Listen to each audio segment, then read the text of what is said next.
Bueno, muchas gracias por la invitación. Yo soy Cristóbal Carrasco y trabajo en Clínica Reñaca, en la ciudad Jardín. Ahí pueden ver una foto de nuestra ciudad que es espectacular.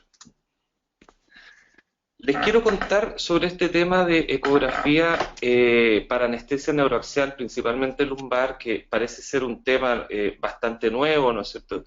Que ha tenido un interés reciente. Sin embargo, es un tema que ya desde el año 1970 el doctor Yuri Bogin en Rusia ya había estado estudiando con estos primeros ecógrafos que tenían menos de 1 MHz y él obtuvo las primeras imágenes de ecografía lumbar que se obtuvieron en el mundo. El doctor Yuri Bogin el año pasado celebró 90 años de vida y es uno de los pioneros de la ecografía a nivel mundial. Acá tenemos su presentación y la monografía que él realizó. Las imágenes que alcanzamos a ver abajo, ¿verdad? Son bastante precarias, ¿no es cierto? Pero él, sin embargo, logró realizar mediciones del canal espinal y logró obtener imágenes que para su tiempo fueron espectaculares. Luego, en el año 78, el doctor Porter de Inglaterra, con un transductor de 1.5 MHz, logró imágenes en un ángulo que nosotros vamos a después conocer, que lo vemos acá abajo, ¿no es cierto? En un eje parasagital oblicuo, donde también obtuvo mediciones e imágenes del canal, las cuales después él logró interpretar bastante bien.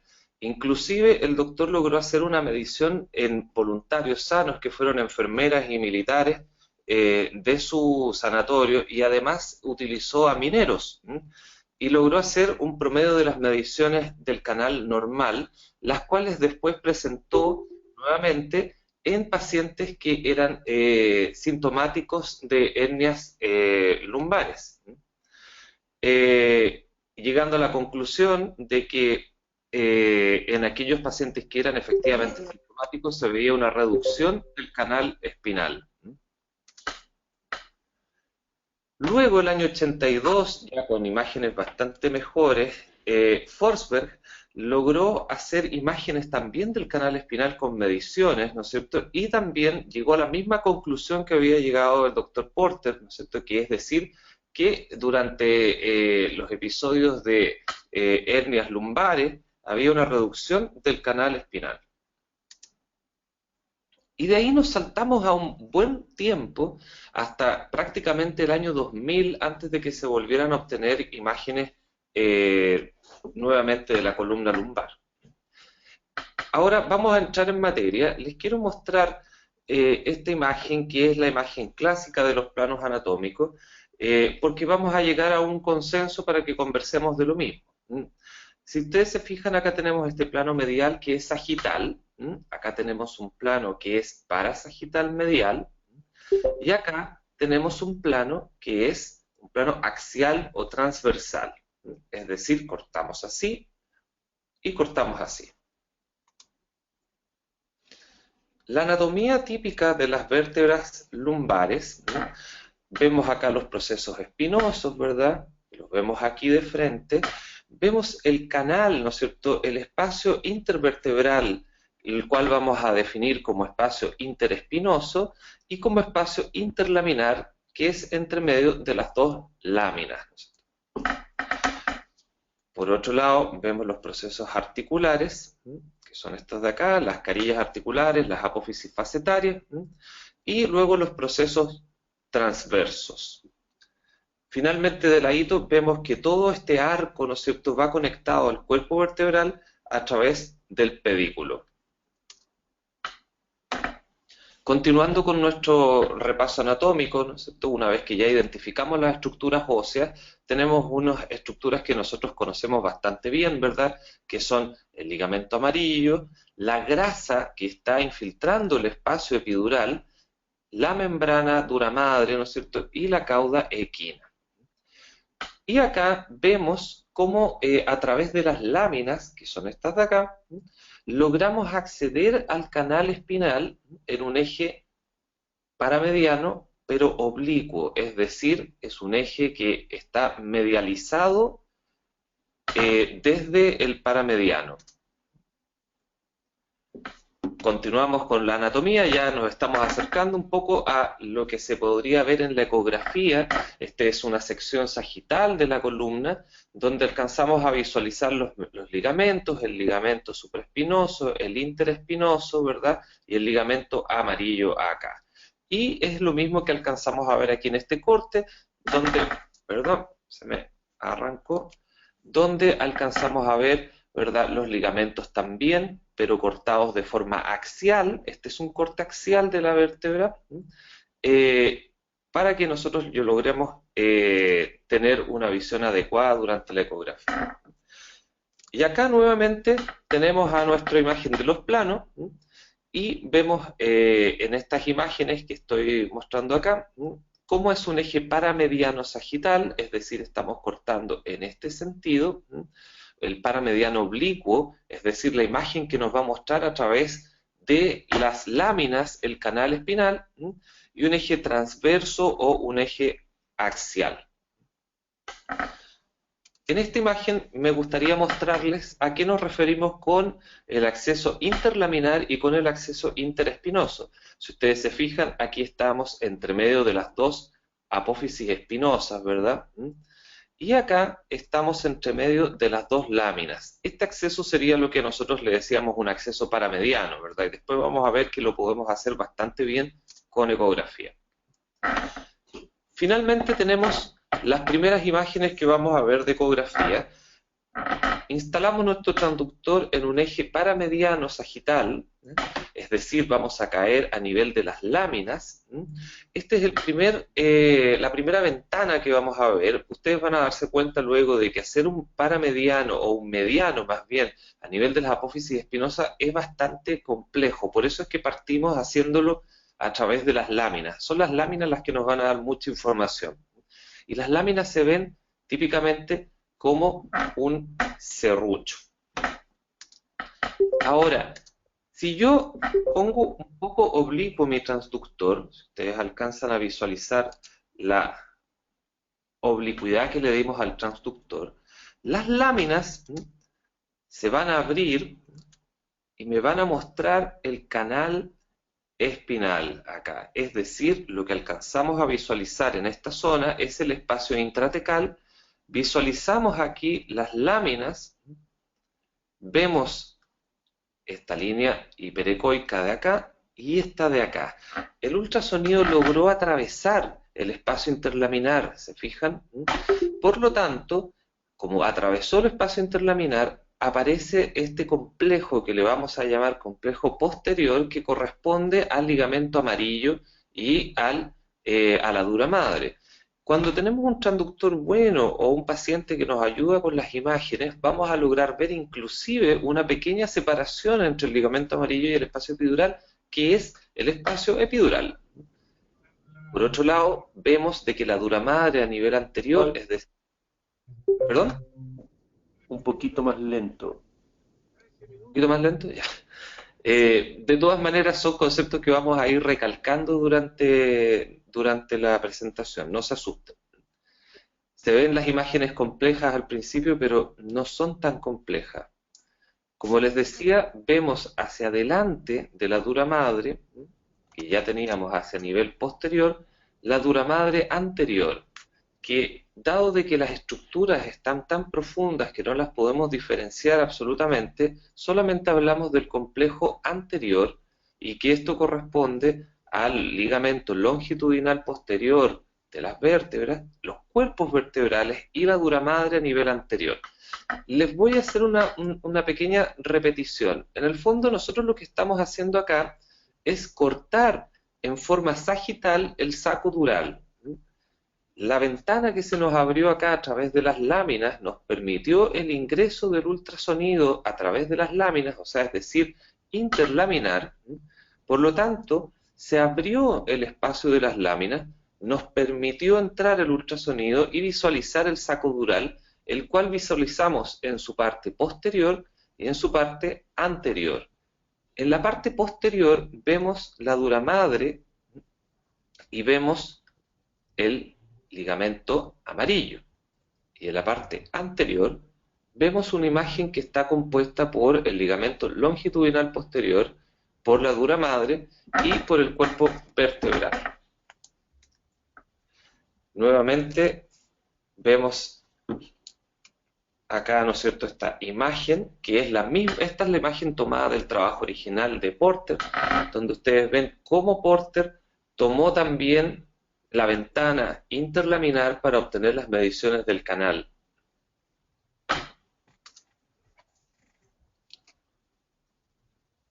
Luego vamos a movilizar hacia el lateral de nuestro transductor manteniendo el eje paramediano.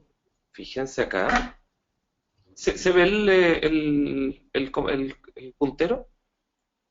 Sí, sí, se ve cada vez que tú haces Command C. Ya, ¿y ahora se está viendo? Es que ahí sí, perfecto, sí. Bien. Pero no Tenemos vayas entonces, tan rápido. ya.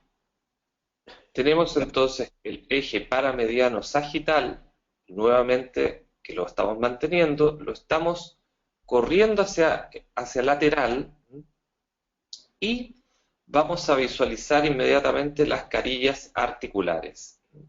Partimos a través de las láminas, ¿verdad? Es decir, acá, y ahora estamos yendo hacia las carillas articulares, es decir, acá. Y vamos a obtener esta imagen de aquí, que es una imagen que parece como unas jivas de camello, ¿verdad? Parecen como unas redondelitas hiperecoicas, brillantes arriba. Estas imágenes son típicas de la articulación facetaria, que es lo que estamos viendo marcado en rojo en este momento. Y, como les decía, la imagen pareciera, ¿no es cierto?, las jorobas de un camello. Por lo tanto, como mnemotecnia, podemos decir de que las imágenes que son de las láminas aparecen como un serrucho y las imágenes que son de las carillas articulares aparecen como las jivas o como las jorobas de un camello.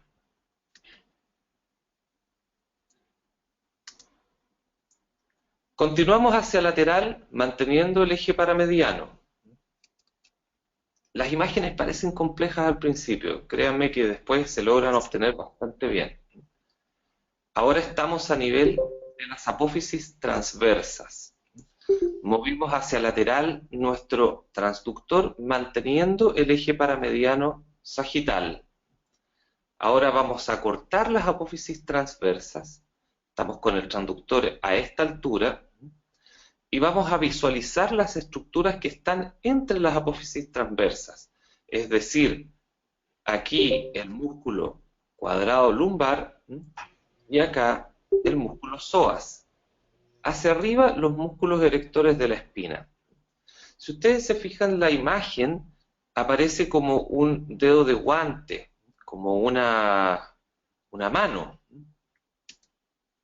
Y observamos en la flecha que lo que yo estoy apuntando, que aparece hiperrefringente, hiperecoico, corresponde al corte sagital de una apófisis transversa. Como les decía, es como si fuera unos dedos de guante. Tenemos ya tres estructuras reconocidas. Las estructuras que tienen imagen de serrucho, que corresponden a las láminas, las estructuras que tienen imágenes de joroba de camello, que corresponden a las apófisis articulares, y las estructuras que tienen imágenes de dedo de guante, que permiten el paso del ultrasonido, que son las apófisis transversas. Lo otro importante es que cuando tenemos esta imagen alcanzamos a ver movimientos intraabdominales, o sea, estamos viendo intraperitoneal, es decir, la única ventana que nos permite ver el abdomen desde acá, desde atrás, ¿no es cierto?, es la ventana de las apófisis transversas. Por lo tanto, ustedes no se van a perder cuando vean movimiento, vean la musculatura y vean la imagen en dedos de guante. Esa es. Cambiamos el eje ahora. Ahora vamos a mostrar un eje transverso o eje axial, donde según comentábamos, ¿no es cierto?, vemos un corte de la vértebra. Aquí tenemos una imagen de resonancia, donde vemos los músculos erectores de la espina, ¿verdad? Y vemos cómo está cortado en forma axial la vértebra. Acá tenemos la misma imagen, ¿no es cierto?, cortada de forma axial. Alcanzamos a ver una apófisis espinosa. Si ustedes se fijan, el transductor está en forma transversa frente a una apófisis espinosa. Esta es la imagen que vamos a obtener. Vemos tres imágenes que son hiperecoicas y que generan hacia abajo una sombra acústica. Recuerden de que las estructuras óseas, al incidir el ultrasonido, este se refleja, no lo atraviesa, y hacia abajo se genera una sombra acústica. En rojo vamos a marcar las imágenes donde efectivamente el ultrasonido está incidiendo sobre el hueso, es decir, a nivel de las láminas y a nivel de la punta de la apófisis espinosa. Lo que vemos hacia abajo es sombra acústica. Si vemos nuestra estructura de la columna, ahí ustedes van a ver de que lo que está en la flecha corresponde a la apófisis espinosa. Aquí tenemos una lámina y acá tenemos otra lámina. Estamos en un corte axial. Acá vemos la posición del transductor, que antes era sagital, ahora es axial o transverso. Esta imagen tiene típicamente la forma de una antorcha. Ya tenemos 4 formas para poder seleccionar. Luego vamos a angular nuestro transductor, vamos a desproyectarlo de las apófisis espinosas, mantenemos el eje axial, estamos viendo entre las apófisis espinosas cómo el haz de ultrasonido incide, y por lo tanto, con eso vamos a lograr visualizar adentro del canal espinal.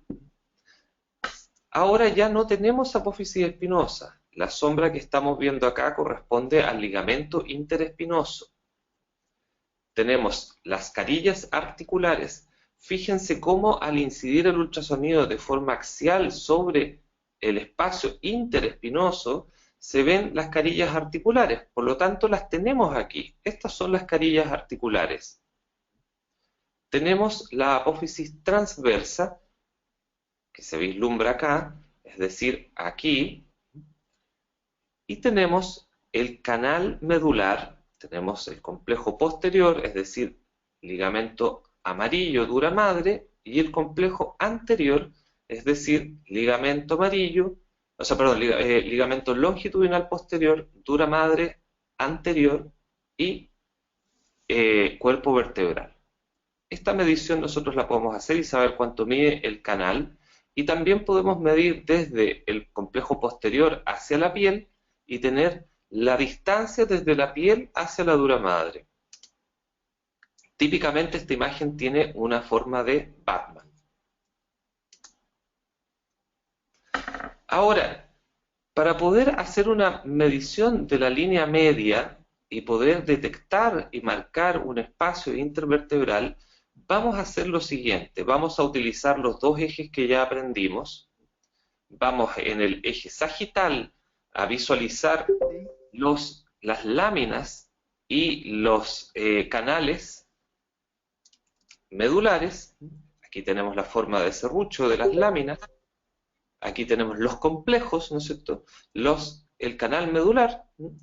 Y luego en el eje transverso vamos a visualizar la imagen de Batman, ¿verdad? Vamos a poder ver hacia adentro del espacio interespinoso. Aquí tenemos el eje transverso, vemos aquí el ligamento interespinoso, vemos las carillas articulares y visualizamos también el canal medular. Tenemos el complejo posterior y el complejo anterior acá.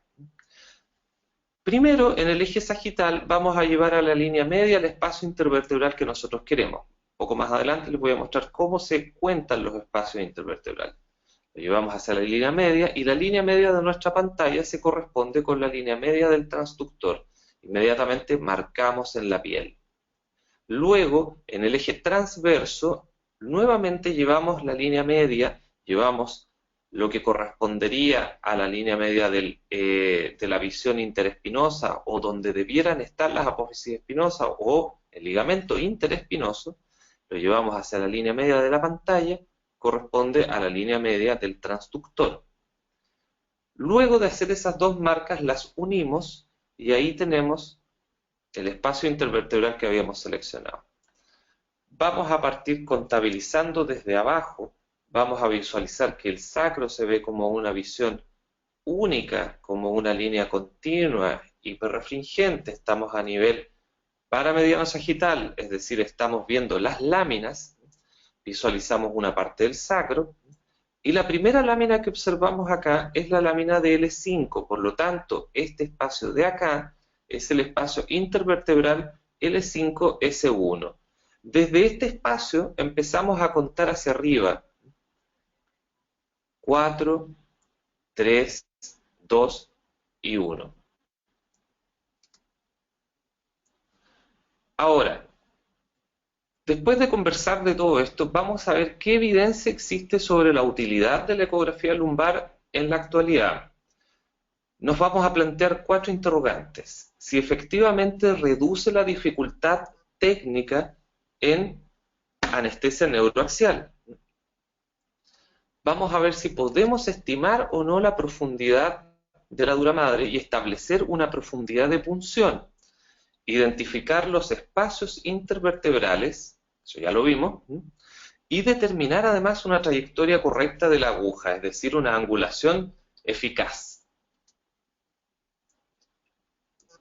El año 2001, Grau hizo la primera publicación en la cual utilizó el ultrasonido para controlar epidurales que eran asumidamente difíciles, es decir, pacientes que fueron evaluados con deformidades espinales, con obesidad, con dificultad previa de punción, y encontró una alta satisfacción en estos pacientes y encontró que la performance fue mucho mejor. Esto fue ya en el año 2001. Luego, Vallejo, el año 2010, también vio de que la tasa de falla en epidural de parto en residentes era disminuida exponencialmente solamente por utilizar ultrasonido y hacer una marcación previa de la piel.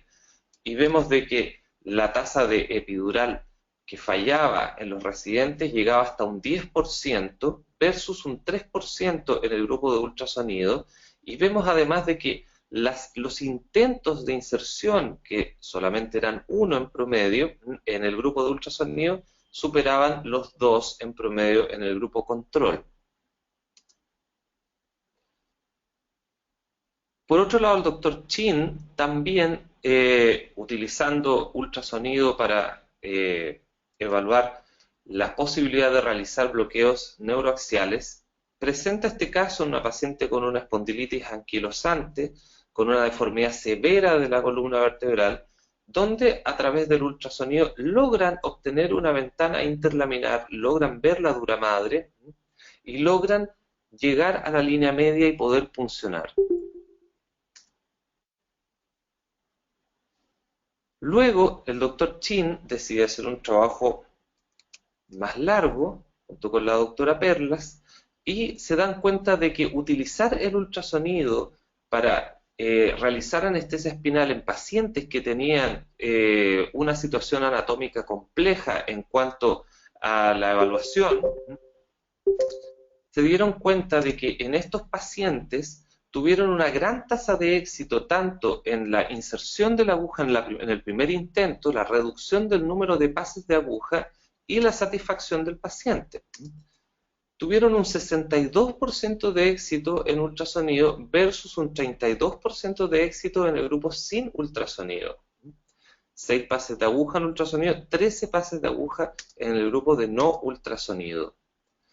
Por lo tanto, si ustedes ven el número de pacientes en los cuales se logra a la primera una anestesia adecuada en ultrasonido es prácticamente el doble que el grupo que solamente utilizó referencias anatómicas.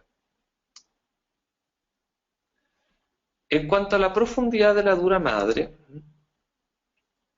Grau también el año 2001 establece que se puede medir la profundidad y de que esto, como ayuda, facilita mucho la localización del espacio epidural al hacer anestesia combinada. Si ustedes se fijan, unas imágenes bastante poco bonitas, unas imágenes bastante antiguas, ¿verdad? Esto es solamente del año 2001, pero ya en estas imágenes él logra realizar mediciones correctas de la distancia de la piel al espacio epidural o a la dura madre, y con eso guía y facilita el número de punciones, y si ustedes se fijan, en el primer intento prácticamente triplican o cuadruplican el número de intentos en el grupo en el cual no se utilizó su ultrasonido. Pablo Layel, el año 2010, también evalúa la distancia de la piel hacia el espacio epidural. Si ustedes se fijan, este es un eje transverso, ¿verdad? Es un eje axial. Vemos la imagen de Batman. Acá tenemos el ligamento interespinoso y acá tenemos el complejo posterior, dura madre, ligamento amarillo, el cual es medido desde la piel. Y además de eso, él establece la angulación con la cual él pudo obtener esa ventana. Si ustedes se fijan acá, mide la ventana. Mide el ángulo y con eso llega a la determinación de un ángulo de inserción y llega a la determinación de la distancia de la piel al espacio epidural, y con eso se da cuenta de que facilita mucho las epidurales en este grupo de pacientes. También se extendió el estudio a ver cuál era la posibilidad de que la medición del canal pudiese tener una incidencia directa sobre el spread de la anestesia hacia rostral. Y de hecho, el grupo de Arzola se dio cuenta de que al medir el canal, que es una medición que ya habíamos visto en los años 70, ustedes recuerdan de que Porter ya lo había medido en los años 70, esta vez se relacionó con el bloqueo sensitivo y se dieron cuenta de que a menor canal, es decir, mientras más pequeño era el saco dural, más alto el nivel de la anestesia. Es algo que nosotros ya habíamos intuido, ¿verdad? Que mientras más pequeño, mientras menos volumen de líquido cefalorraquídeo, era probable de que la altura de nuestra anestesia fuese superior. Este caso lo muestra con evidencia.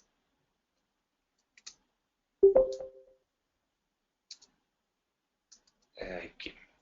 Ahora, para identificar el espacio correcto, tenemos que decir de que existe una gran dispersión entre la palpación y el ultrasonido y otros referentes que son radiológicos. En este trabajo, Whitty, el año 2008, se dio cuenta de que la palpación por anestesiólogos expertos solamente coincidía en el 55% de los casos con el ultrasonido, es decir, el anestesiólogo se equivocaba en un 55% de los casos de nivel, siendo la mayoría de los niveles más altos.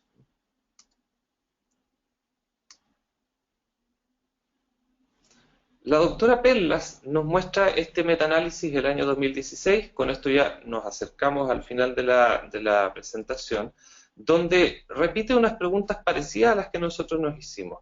Efectivamente, el ultrasonido logra entregar de forma precisa un espacio intervertebral, o sea, una pregunta. El ultrasonido puede predecir de forma definida, ¿no es cierto?, en forma precisa, el trayecto y la profundidad que requiere también una aguja para insertarse para lograr el espacio epidural o el intratecal, y efectivamente si el ultrasonido tiene una mejoría en la seguridad y en la eficacia de la anestesia espinal o epidural. Vamos a ver cómo respondió esas preguntas. Hizo un metaanálisis de todos los trabajos publicados y que cumplieron con los criterios de ingreso, y efectivamente se da cuenta de que al realizar palpación, en algunos trabajos incluso hay hasta un 18% de nivel más alto palpado por anestesiólogo que el que realmente es. Por lo tanto, ella se dio cuenta de que efectivamente la palpación y los referentes anatómicos tienen una tasa de error que va entre el 18 hasta el 70% en algunos trabajos, Por lo tanto, el ultrasonido es mucho mejor que la palpación y que los referentes anatómicos. En cuanto a la profundidad de inserción y la forma de predecirlo mediante ultrasonido, se dio cuenta de que en los múltiples trabajos que se realizaron, en los cuales se evaluaron espacios interlaminares, evaluaron el ligamento amarillo y complejo de dura madre, se dio cuenta de que el ultrasonido, antes de realizar el procedimiento, predice de forma acertada la distancia a la dura madre. Es decir, efectivamente podemos hacer un estudio de la distancia de la piel a la dura madre antes de hacer una punción y tener la certeza de cuál va a ser la distancia en la cual vamos a insertar nuestra aguja. Y finalmente, ¿qué pasa con la seguridad de los pacientes y con la efectividad de nuestra anestesia al ser evaluado nuestro paciente previo a la punción con ultrasonido? Nos damos cuenta de que efectivamente se requieren menos inserciones de aguja, menos pases de aguja, existen menos punciones durales inadvertidas con el trocar de peridural, y por lo tanto, efectivamente, tanto en anestesia epidural como en anestesia espinal, reduce el riesgo de la falla técnica y reduce el número de punciones, por lo tanto, mejora la eficacia y la seguridad de las técnicas neuroaxiales. Bueno, junto con agradecerles la invitación, les comento que este es un tema complejo que ya lo vimos en el último taller que hicimos en Clínica Dávila. Se ve más árido, pero la verdad es que una vez que se logran obtener las imágenes es muy fácil de realizar antes de la punción y antes de nuestros procedimientos. Los invito a que lo intenten en sus hospitales, en sus clínicas, y muchas gracias. ¿Alguien desea hacer alguna consulta a Cristóbal Carrasco? Y ahí veo dos preguntas. Sí. Me preguntan en el auditorio si es que existe alguna experiencia en cuanto a la detección de hematoma peridural. No hay trabajos reportados al respecto. Yo pienso de que es un poco difícil lograr el tema del hematoma peridural porque la diferenciación entre la dura madre y el ligamento amarillo no es fácil.